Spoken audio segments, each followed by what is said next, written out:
जब कोविड काल का जो दौर था वो समाप्त हुआ तो सबसे पहले 2022 में माननीय मुख्यमंत्री ने राज्य के विकास को और तेजी से आगे बढ़ाने के लिए केंद्र के पास जो हमारे बकाए हैं उन बकायों के मद में तत्कालीन कोयला मंत्री पीयूष गोयल जी को एक पत्र लिखा था कि हमारे राज्य से आपने अभी तक जो भी कोयले का उत्खनन किया है, लोगों को डिस्प्लेसमेंट का सामना करना पड़ा, पर्यावरण को नुकसान हुआ, इन तमाम मुद्दों पर जो हमारा जो रॉयल्टी है, जो हमारा जो प्राप्य है, वो 1,36,042 करोड़ रुपए हमको आप दे दें। उसके बाद आपको ये भी याद होगा कि तत्कालीन जो कोयला मंत्री थे उन्होंने रांची आने का काम किया, झारखंड मंत्रालय में जाकर माननीय मुख्यमंत्री से मुलाकात की और उन्होंने ये भी कहा सार्वजनिक तौर पर कि झारखंड का जो बकाया है वो जल्द से जल्द हम पूरा कर देंगे। लेकिन जैसा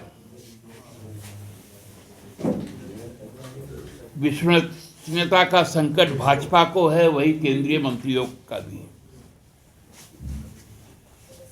केंद्रीय वित्त मंत्री से जब संसद में पूछा गया कि भाई प्याज का दाम क्यों बढ़ रहा है, तो उन्होंने कह दिया था कि मैं तो प्याज खाती नहीं।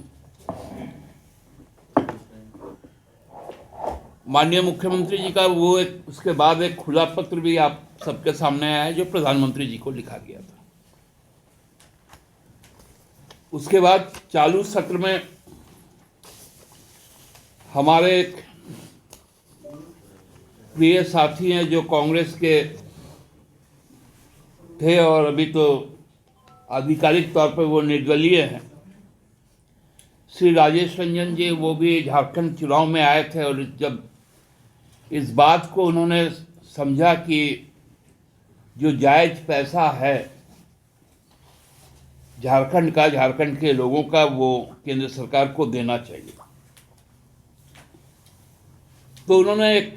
सवाल डाला मिनिस्ट्री ऑफ फिनांस को कि भाई कोल का जो बकाया 1,40,000 करोड़ रुपए के लगभग आपके पास है, वो आप उनको कब लौटाएंगे और लौटाने का स्कीम क्या। तो जो minister of state for finance Shri Pankaj Chaudhary ji, उन्होंने जो लोकसभा में ये जवाब दिया, इसमें कहीं पर भी कोल इंडस्ट्रीज के बारे में उल्लेख ही नहीं।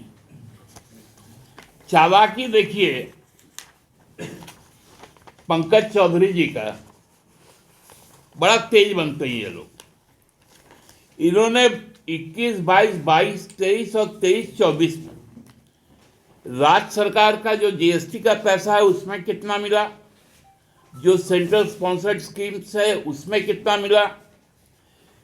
फिनांस कमीशन का ट्रांसफर जो हुआ है वो कितना मिला, और स्पेशल असिस्टेंस का जिसमें कैपिटल एक्सपेंडिचर भी है,